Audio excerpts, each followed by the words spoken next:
गुरु नानक पातशाह ने कितनी उदासियां की? चार और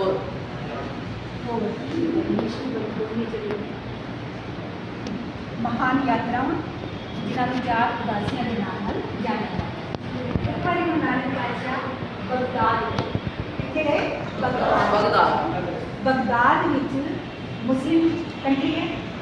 बगदाद विच उत्थों का जिहड़ा मुखिया है वो है पीर दस्तगीर। कौन है? पीर दस्तगीर। इन्होंने बच्चे ने सुना है, कुछ नवे बच्चे हो, इस करके ध्यान नाल सुनना कि जिन्ना थोड़ा सा भूल भी गई होगी कभी बाई। ठीक है, पीर दस्तगीर उत्थों का मुखिया है। राजनीति की तरफों भी जो सामाजिक दायरा होंगे उस भी धार्मिक दायरे मेन है। तो एक बार एक होता है कि गुरु नानक पातशाह भाई मर्दाना जी नाल उत्थे पहुंचते हैं। हिंदी समझ रहे हो? पंजाबी समझ रहे हो? ठीक है, फिर उत्थे पहुंचते हैं ना, तो उत्थे तुहानूं पता है गुरु नानक पातशाह का सतनाम का नारा लगाते है ना, सतनाम जाप करना शुरू कर दिया उच्ची उच्ची कि भाई मर्दाना जी आवाज़ बुझा रहे हैं।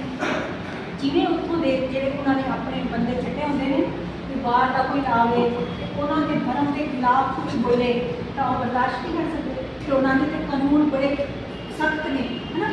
उत्थे का कानून ये सी कि कोई भी खुदा तो सिवाय गल करे या उन्होंने धर्म चो अल्लाह का नाम लिया जाता है उसको सिवाय कोई गल करे ताकि उन्होंने की करते सी पत्थर मारते सी ते फिर उन्होंने धरती काट के मतलब धरती ओट के उस दबा देना।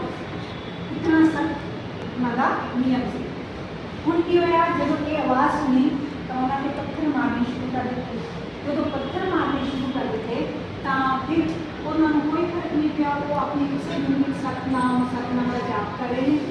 फिर क्या होया उन्होंने जाकर दस्या भी कोई आए नहीं, वली पीर कोई आए नहीं, पीर कोई आए नहीं। तो उन्होंने कोई साड़ी पत्थर का भी असर नहीं पै रहा, उन्होंने गोड़े पत्थर मारने का भी असर नहीं पै रहा। तो की किया जाए? कहते मेरे सामने उन्होंने पेश किया जाए। पीर दस्तगीर कहते मेरे सामने उन्होंने पेश किया जाए। उन्होंने भाई मर्दाना जी ते गुरु नानक पातशाह उन्होंने कोल लै गए। फिर कहते असीं सुनिया कि तुसीं साडे धर्म के खिलाफ कुछ बोल रहे हो। कहते असीं भी धर्म के खिलाफ तो असीं कुछ नहीं बोल रहे हैं। कहते चलो उन्होंने जो नूरानी चेहरा है ना रूप है उसको देख के बड़ा प्रभावित होता है, क्योंकि वो भी धार्मिक अगू है। वो अंदर भी परमात्मा की इबादत करता है, अल्लाह ताला की करे, चाहे वो कोई वाहिगुरू जपे कोई कुछ करे। जेकर वो सच्ची भी धार्मिक है तो उसका कुछ स्वभाव वखरा हो। फिर की होता है उन्होंने कहा कि मेरे जहन में ना 3 सवाल कि 3 सवाल ने कि मैं कितने पीर इतने आए हैं उन्होंने पर मैं सवालों का जवाब भूल गया। किसी ने मैंने तसल्ली बख्श जवाब नहीं कसूर ने किया, यानी थोड़ा दुरुस्त है कि तुम साढ़े धर्म के खिलाफ अपने धर्म की पताका उड़ा रहे हो। पर जेकर तुम साढ़े 3 सवालों का जवाब दे दोगे तो असी तुहानूं मन जाओगे, है ना।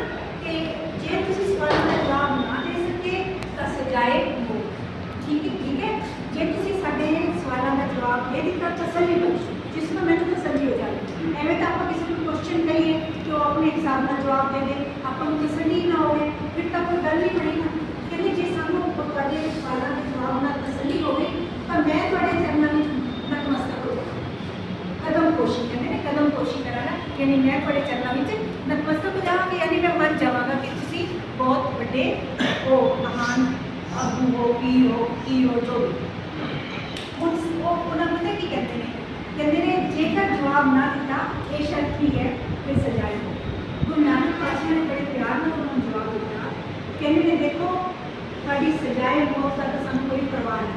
ठीक है, दूजी गल असीं आए भी जवाब देने वास्ते हाँ, असीं जवाब देने लिए आए हाँ, इसलिए तुहाडे प्रश्नों का जवाब दे मौत तो डर को नहीं दे रहे, असीं जवाब देने लिए आए हाँ, असीं चले ही हुए जवाब देने वास्ते जिन्होंने जो कोई धर्म सन ज्ञान सन देवते सन उन्होंने दूर करने की गुरु पातशाह ने आने की यात्रा की हुण की होंदा है। कहते ठीक है ध्यान नाल सुनो सवाल साडे जो तुसीं मैनूं जवाब 3 सवाल ध्यान नाल सुनना। 3 सवाल।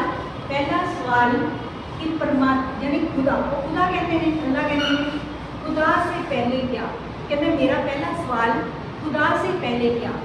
मेरा दूसरा सवाल ये दस क्या है, मेरा दूसरा सवाल कि अगर खुदा है तो नजर क्यों नहीं आता, अगर खुदा है तो नजर क्यों नहीं आता, दिखाई क्यों नहीं देता, और अगर खुदा है तो नजर आ भी जाए, पर ये बताओ वो करता है, वो करता है। ठीक है, पहला सवाल क्या, खुदा से पहले कौन? खुदा से पहले कौन, यानी परमात्मा से पहले कौन। दूसरा सवाल, अगर खुदा है तो नजर क्यों नहीं आता, और तीसरा सवाल, खुदा अगर आ गया तो पढ़ता क्या है? कुछ करता भी है कैसे, ये कहते हैं ना एमी, ये क्लास में कुछ सीखने नहीं आया हो कि एमी कहते नहीं है ना आपका। अच्छा, गुरु नानक पातशाह कहते हैं ठीक है, कहते हैं मेरी भी शर्त, गुरु नानक पातशाह साथ साथ एक कंडीशन रखते हैं, कहते हैं मेरी भी शर्त दसो, शर्त ये कि मैं जिस तरीके से जाऊँगा उस तरीके से जवाब दूंगा, मैं जिस तरीके से जाऊँगा उस तरीके से मैं जवाब देवागा कि तुम मेरी गल नहीं, तो कहते हैं क्योंकि जिसमें कुछ जानना होता है ना उसको मानना भी पड़ता है। ठीक है, जब सच्चे दिल से कोई भावना होती है तो उसको मानना भी पड़ता है। कहते ठीक है, कहते पहला सवाल उसका जवाब, पहला सवाल फिर दोहराया कि खुदा से पहले क्या, तो उन्होंने कहा कि आप एक मोतियों का थाल मंगवा के, क्या मंगवा के हो, एक मोतियों का थाल मंगवा के।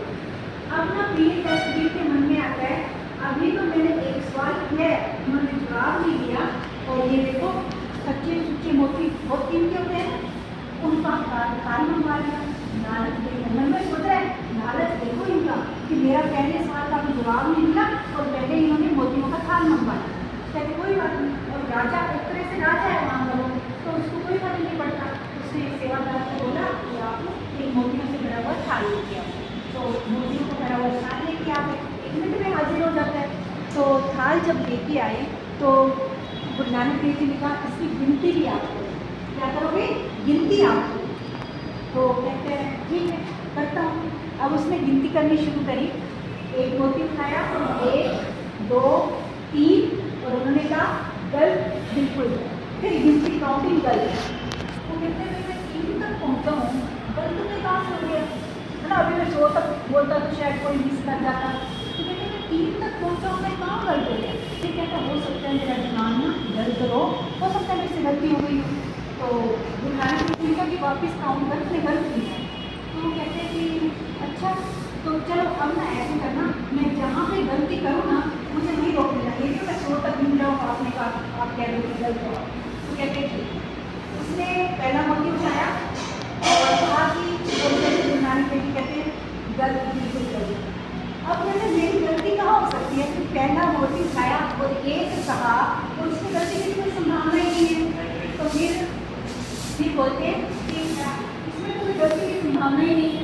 तो उन्होंने कहा कि ये गलत है, गिनती आपकी बिल्कुल गलत है। तो फिर कहते हैं चलो अब मैं गलत बोल बैठा हूँ, अब कहते हैं ये भी कैसे कहूँ कि एक पे गलत कह दिया तो फिर क्या ही होगी। तो कहते हैं अच्छा तो गुरु नानक देव जी कहते हैं गलत कैसे हो, यहाँ पे बताओ कि गलत कैसे हो। कहते बस एक से पहले लिखना शुरू करो, एक से पहले लिखना शुरू करो। एक से पहले कहते हैं एक से पहले तो 0 होती है, एक से पहले काउंटिंग तो शुरू नहीं होती ना। तो कहते हैं बस खुदा से पहले भी कुछ नहीं, खुदा से पहले कुछ नहीं था। उसको तसल्ली हो गई ना, ये तो जवाब तो सही है। खुदा से पहले आप गुरबाणी में कभी सुना हो आपने, अरबद नरबद धुंधुकारा, यानी अरबों साल पहले धुंध ही धुंध, कुछ भी नहीं था। उसमें बड़ा प्यारा शब्द है, ना कोई कृष्ण था, ना कोई मूर्ति बजाने वाला था, ना राम थे, कोई भी नहीं था। मतलब उन्होंने सारा ब्यौरा दिया है, ना भी कोई पाप कमाने वाला, क्योंकि शरीर ही नहीं थे जो पाप पुण्य करेंगे। बड़ा प्यारा शब्द है, तो एग्जैक्ट मैं आपको बात करूँगा हो जाएगा। तो अच्छा वो कहते हैं कि बात तो सही है, खुदा से पहले कुछ भी नहीं, 0 सिर्फ, और सिंपल की अपने आप में कोई वैल्यू नहीं है, 0 की अपने आप में कोई वैल्यू है क्या, लेकिन उसके आगे 1 लग जाए तो उसकी वैल्यू कितनी बढ़ती जाएगी। 1 के बाद 0 लगी 10 हो गया, 2 लगी 100 हो गया, 3 लग गया, इससे लाखों अरबों करोड़ों हो जाएगी। है उन्होंने कहा कि ठीक है, तसल्ली हो गई। अब वो हाल बता दिया गया, उसका कोई काम नहीं है। अब कहते हैं कि आप लगे हाथ दे दो, दूसरा जवाब भी दे दो, दूसरे प्रश्न का जवाब भी दे दो। अब दूसरा प्रश्न क्या था, क्या था दूसरा प्रश्न, दिखाई खुदा है तो दिखाई क्यों नहीं देता। अब उन्होंने कहा कि कि खुदा है तो दिखाई क्यों नहीं देता, इतना पूछते सारी ना। गुरु नानक देव जी कहते हैं एक बात बताओ, तुम्हारे यहाँ पे कोई मेहमान आए तो उसको कोई चाय पानी नाश्ता कुछ पूछते नहीं हो? तो उनसे पूछा ना अपनी तस्वीर से, तो मन में सोचता दिमाग में आता है उसके वाकई कहाँ प्रदेश से आए हैं, दूसरे देश से ही आए हैं ना, वो तो भारत से गए हैं, तो हमारे मुल्क में आए हम तो उनको पत्थर ही मारते हैं। 4 दिन हो चुके थे उनको आए हुए, पत्थर ही खा रहे हैं, ना इनसे पानी पूछा ना कुछ पूछा कि तुम कहाँ से आए हो, क्या चाहिए। तो कहते हैं कि हाँ ये तो गलती हुई है गुस्सा की है। फिर उसके चैन पे एक बात आती है कि हिंदुस्तान के जो पीर है ना उनको दूध बड़ा पसंद है। तो गुरु नानक देव जी ने ये कहा कि एक लोटा समझते हो ना, पंजाबी में भिड़वा कह देते हैं, वो लोटा कहते हैं, तो एक लोटा दूध लो। कहते हाँ मैंने सुना है हिंदुस्तान के पीर जो है ना उनको दूध बड़ा पसंद है ना, वहाँ के संत पीर जो उनको दूध बड़ा पसंद है। तो वो 1 मिनट में कब किया कि दूध का लोटा लिया, तो दूध का लोटा आ गया, और दूध का लोटा आ गया। गुरु नानक देव जी ने क्या किया, उस दूध को ऐसे पकड़ा और उसमें ऐसे उंगली घुमानी शुरू कर दी, और बार बार देख रहे हैं ऐसे उंगली घुमा रहे हैं। तो वो कहते हैं कि भाई ये दूध साफ सुथरा है, कुछ मिलाया हुआ नहीं है, आप भी लोग कहते हाँ मैं भी देख रहा हूँ कि दूध साफ सुथरा है, यानी स्वच्छ है बिल्कुल, उसमें कुछ नहीं। फिर उंगली घुमाना शुरू कर देते हैं, अब उसकी बेचैनी बढ़नी शुरू कर जाती है। तो अगले क्वेश्चन का जवाब दो, तो कहते हैं कि इसमें तो जवाब मिला नहीं, कहते आपने दिया ही नहीं। अच्छा, तो कहते हैं फिर उन्होंने सोचा कि इनको ना डाउट हो गया, कुछ शक हो गया है कि हमने दूध में कुछ नहीं डाल दिया। और वो चीज जो दूध लेके आया था ना उनको बुलाया, कहीं तुमने दूध में कुछ मिलाया है क्या? तो कहते हैं नहीं बिल्कुल पाक, कहते हैं उनको पाक बोलते हैं, पाक पवित्र है, इसमें कुछ नहीं मिला। तो गुरु नानक देव जी कहते हैं हाँ बिल्कुल पाक पवित्र है, इसमें कुछ नहीं मिला। फिर कहते हैं इसको पियो और जल्दी से मेरे क्वेश्चन का जवाब दो। तो कहते हैं कि जवाब में आपने ये सुना नहीं कि दूध में सारी दुनिया कहती है दूध में घी होता है, मैं इतनी देर से इसमें दूध कुमार दिखाई नहीं दे रहा। तो कहते हैं ऐसे थोड़ी दिखता है, तो फिर कैसे दिखता है? फिर गुरु नानक देव जी कहते हैं कि दूध को गर्म करना पड़ता है, गर्म करके फिर ठंडा करना पड़ता है, उचित मात्रा में ठंडा करना पड़ता है, फिर उसमें दही मिलानी पड़ती है, ना जमाएंगे, दही जमेगी तो फिर उसको भिगोना पड़ता है, भिगोएंगे फिर उसमें से मक्खन निकलेगा, मक्खन को एक उचित ताप पे गर्म करेंगे तब घी निकलेगा। सकल वनस्पति में वैसंतर, सकल दूध में घिया, वैसंतर का है लकड़ी, सब घिया, और सारी वनस्पति जितनी भी है उसमें आग है ना, जितनी भी लकड़ी है उसमें आग है, लेकिन आग उसमें दिख तो नहीं कि अपन पेड़ के पास रखेंगे आग तो भी लग जाएगी नहीं ना, लेकिन उसमें आग तो है ना, आग का तत्व है ना उसमें, उसको चिंगारी लगी तो तब आग लगेगी।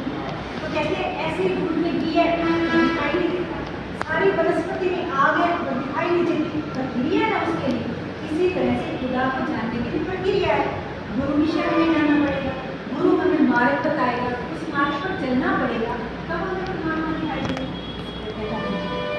बड़ा खुश होता है, बड़ा प्रभावित होता है, इतना तसल्ली बख्श जवाब दिए।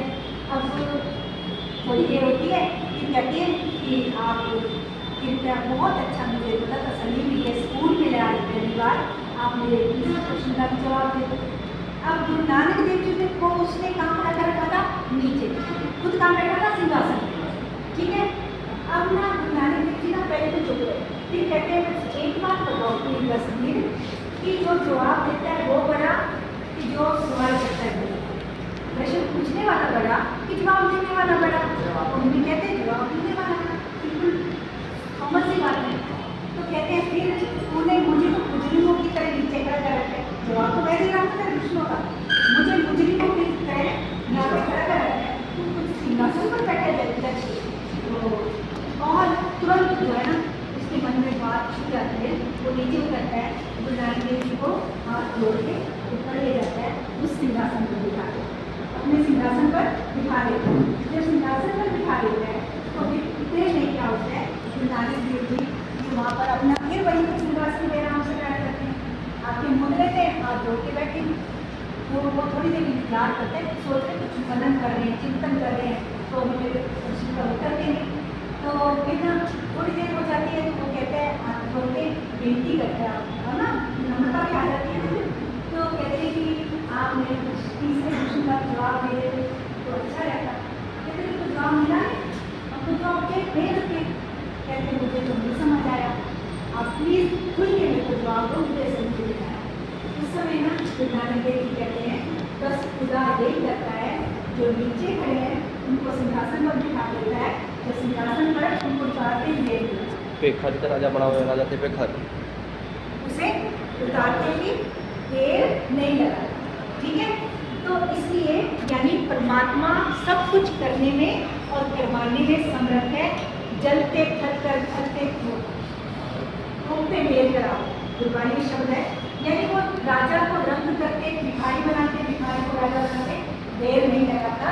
इसलिए उस मालिक के भय अदम में रहो, अपने आप को खुदा बन सकते। ठीक है, इतना कह के खुदा वो सच्ची मुच्ची जो तीर का शरीर था वो गुरु चरणों में नतमस्तक हो जाता है। और सबसे विशेष बात मैं आपको और बता दूँ, वहाँ पे बंगाल में आज गुरु नानक के नाम से गुरुद्वारा बना है। उनकी याद में, उनकी स्मृति में, यानी संस्कृत मसीह की रचना की एक था। और वो कह रहे थे कि मैं दर्शन करके आया हूँ बंगाल में, तो वहाँ पे सुंदर थी। तो उनका पूरा गुरु नानक देव जी के मतलब उनकी तारीफ में उन्होंने शब्द लिखे हुए हैं। जैसे अपन गुरबाणी की कोई लिखते हैं, उनकी जो होती होती जिस तरह से लिखा हुआ है, तो गुरु नानक देव जी की स्मृति में यहाँ पर गुरुद्वारा बना। वाहिगुरू। वाहिगुरू।